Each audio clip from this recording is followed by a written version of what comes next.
There is absolutely an identity crisis that is expanding in the society that we have today, and not just with men, but also with women. However, in this particular video, I want to talk about how men are being targeted for their emotional vulnerabilities with their self-identity. And women, it's more along the lines of vanity. And for men, it's more along the lines of not letting life crucify them. Now, what do I mean by this? I mean that they're not bearing their cross. I mean that they haven't allowed life to really influence how they behave in their actions and the decisions that they make. They've allowed themselves to be stepped on to the point to where they're bending over frontwards or backwards for women or for jobs or for people. They're not standing on principle. They're not standing for anything.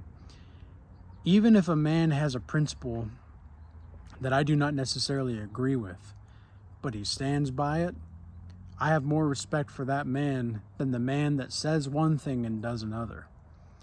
And the reason being is because men, we have to mean what we say. We have to. We are the leaders of the society, and if we don't lead, if we're not meaning what we say, then we're not going to be a force to be reckoned with. And when I say that, I don't necessarily mean that we need to be violent. I think you need to be capable of violence, but I don't necessarily think that violence is going to be the answer. For example, I was playing basketball with a guy. Well, I was playing basketball with several people earlier today, and kind of got me thinking about how some people just don't mature, and some people let the roughness of life mold them into a person that is even rougher. These are the kinds of people that have been hurt by the world, and they don't want to do anything about it other than hurt back. And the saying hurt people is very much true. But there's a difference between the hero and the villain. Think about all the heroes and the villains that you know. Every single hero is somebody that's felt the hurt of the world, but has still risen above and has had compassion for the world. That is what the king archetype really is, in some sense. But then you look at the villain. The villain has been hurt by the world in the same way that the hero has, but the villain decides to take the hurt and hurt back because they don't want to believe in good and they don't want to have compassion. And for really good villains, it's almost understandable of why they behave the way that they behave, right? Really good villains, think about like the book Crime and Punishment, Raskolnikov, who is, the book is based off of a murder, and Raskolnikov commits a murder. And it's in the very first chapter of the book that he ends up doing the killing. But after the murder, it's weird because you start to see why he did it. You start to understand why he did it. And the writer, Dostoevsky, is incredible at articulating how you can see almost into the mind of a psychopath, but at the same time have empathy for him. And it's kind of freaky like that, but at the same time, it's very interesting. Well, so now let's roll back to my basketball story here. I was playing basketball with some guys this morning, and playing 5-on-5, part of my cardio routine. Sometimes I'll do basketball, and the guy that I was paired up against, he was trying to get in my head immediately, like really just a talker, and I could tell that this guy was going to be annoying, and he had a really demonic presence about him. When I looked into his eyes, I saw a glazed, like fluoride look, where it was like he was possessed. And for some reason, when he looked into my eyes, it was like I could feel the demons start to really really react strongly to me because I'm somebody that has dealt with my inner darkness, and I have the passports that show that I've been to hell and back. And this guy has not. He's become hell. Yeah, I was very clear that this guy had become the exact kind of thing that he didn't like growing up. It was almost like I was seeing his inner child come out, and boy was he aggressive with me, like very physical on the court. And of course, I don't have any problem with being a little bit physical with basketball. It's part of basketball. But this guy was throwing an elbow to my sternum, slapping me in the face, and I was like, "Yo, this dude is this dude's tripping, man." Because I've never played with the guy before, never played with him before, and he's just being super rough. And I look at one of the other guys that I've played with and played against in the past, and I was like, hey, "Is this guy always like this?" And he's like, "Oh, yeah, sometimes he's just a little bit more physical than others, but I don't think he likes you." What did I do? I'm just playing. And I'm more of a shooter and a defensive player in basketball. I like to shoot. I don't really like to drive too much. I don't like to lay up or anything like that. I like to shoot. I like to play defense. That's what I'm good at.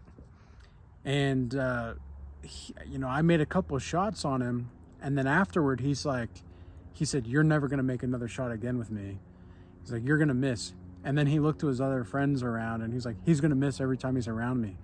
And it was weird because I knew he was just trying to, talk some smack. And I understand, it's just part of the pickup ball. But for some reason, when he said that, I felt the Holy Ghost within me almost reject him.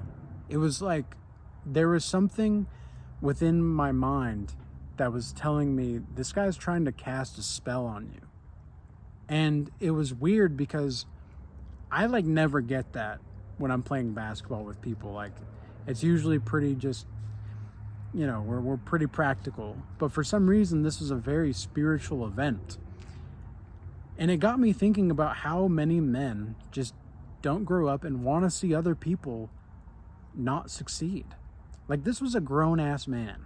Okay, this was a man probably in his early 40s. Okay, I was definitely the youngest guy on the court because most of the other guys were in their 30s or 40s or 50s even. And for some reason, this guy just had it out for me. And I don't usually talk when I'm on the court. I don't celebrate whenever I make a shot because I am a decent shooter, but I don't celebrate. I stoic. Whether I'm winning or losing, I'm pretty stoic. But this guy was just being very violent and physical with me. And, just after a while, I was like, this guy is just, his demons are coming out and he's trying to use me as a punching bag.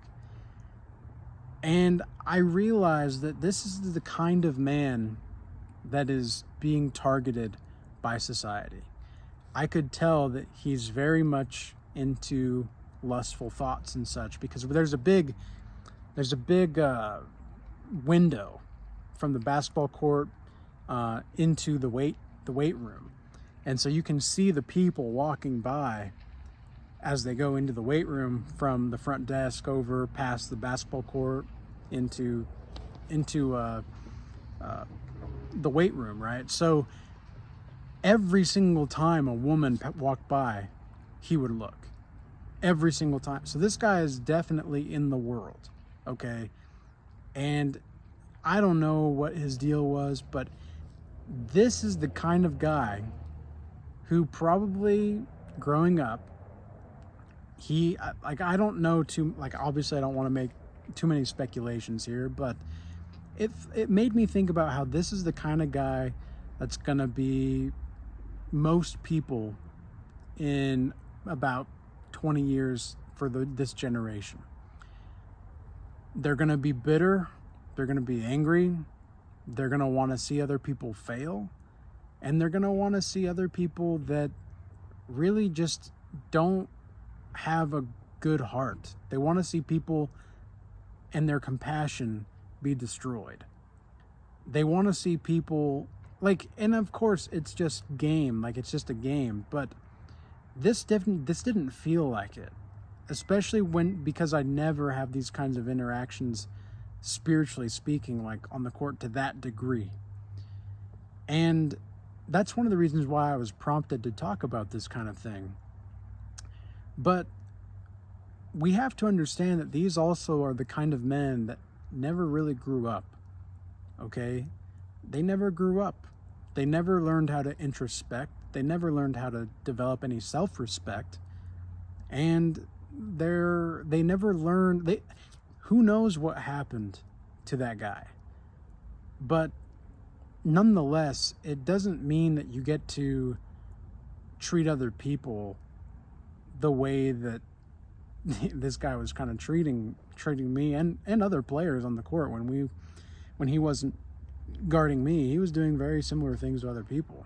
But for some reason with me, it was extra physical. Like, it was extra physical. I thought I had to I thought I would have had to fight this guy at one point, because it was just too much. I was like, dude, this is a pickup game. This is not even, like, we're not even playing for anything. Like, let's just calm down.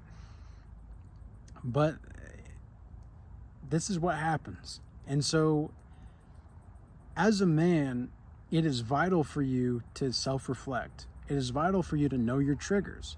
It is vital for you to take a good, hard understanding of yourself and really know who you are, so that you don't have to be the kind of person that has to hurt others in order to feel like you're bigger than them, or in order to feel like you're bigger than anybody. Like your past self, for example. If you have to step on others to feel good about who you are, you're a terrible person, and you're a danger to the community and the society at large. Because little by little, you're going to be making decisions that are not appropriate, and that are going to eventually get somebody hurt physically or psychologically in a way that they're going to need a doctor or a therapist, one way or another.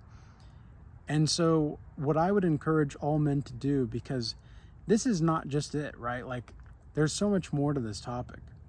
Think about all of the OnlyFans women that are emotionally, like, these men that are emotionally vulnerable are being targeted by OnlyFans women. They're being targeted by women that are highly narcissistic and vain. They're being targeted by women because they know that these emotionally vulnerable men are lonely, and they're willing to do anything for a good time, and they don't have respect for themselves. They don't have any kind of semblance of understanding who they are. And they're not willing to stand on principle because they don't have any principles. Women exploit emotionally vulnerable men because they're easy to manipulate. And there's been times where even myself, I've seen in real time a man that has self-respect for himself be completely disregarded by some of the most attractive women, even though this man is, I mean, I would say, like, as far as what he's got going on in his life, like, he seems like a solid dude. He's got a good career path. He's staying fit. I mean, what more do you want? Like, he's a pretty solid dude. And these women just completely disregard him. It's kind of strange. But sometimes that's what happens to men that have their shit together. Is women want a man, women like that, I ought to say. Women like that want to emotionally exploit you as a man, they want a man that they can control. And so when you can't control the man that they, like when the woman can't control the man, she gets really upset. And I've even had demonic attacks in my dreams over the last couple years since I've done semen retention. I've had demonic attacks from women that in their dreams, they can't control me, and they explain in the dream that they're frustrated that I'm the best lover that she ever had, even though, like, we weren't lovers at all. Like we talked a little bit, but in the dream, the succubus said, "You're the best lover I ever had, but I can't control you." And she was really upset about it in the dream. And I woke up and I felt like dazed and confused. It was definitely a demonic attack. And so these are the kind of women that they might see you as, like you might be that guy, right? Let's say that you're not the emotionally vulnerable man. You are that guy. But at the same time, those women, they might see you as that guy, but because they want a man that they can control, they're going to pass you up. And that's honestly them doing you a favor, okay? That's not something that you need to be concerned about. There was a time a few years ago when I was concerned about that kind of thing, but now looking back, I was like, oh, that was God blessing me. Cool. Awesome. Thank you, God. And even now, it's very apparent. I can tell exactly what kind of woman is trying to control me and what it's not, because I've seen the flag. I've seen the red flags. I've seen the green flags. I've seen any kind of flag in between. I've seen it all. And even though I do get surprised here and there, because women do have little tricks and such that they have up their sleeves sometimes that they try to pull, I'll catch on. There's nothing that can be hid from me, because in my presence, my energy is going to penetrate like their energy as a woman, because it has to. Number one, I wouldn't be a man if it wasn't, because in the Bible, God made man and then woman, right? So in the hierarchy in Corinthians, the Most High, Jesus, man, woman, child. A man that is properly a man, that is self-confident, self-assured, and he is in himself, like he has himself. He is centered in himself. That is a man that you can't control. That is a man that you cannot penetrate his aura, because he has himself. He's going to penetrate the woman's because he kind of has to as a leader. Okay, he has to. If the man is not penetrating a woman's aura, the energy field, you could call it, then she's not like that. It's just not going to work. It's not going to work. And so women, when they come around me, sometimes they're caught off guard because they're like just so naturally drawn to the authenticity and the leadership. But at the same time, they're like inner feminists sometimes come out. Even the Christian women, quote unquote. Like, it's almost like Christianity as a whole, not even Christianity, it's like religion.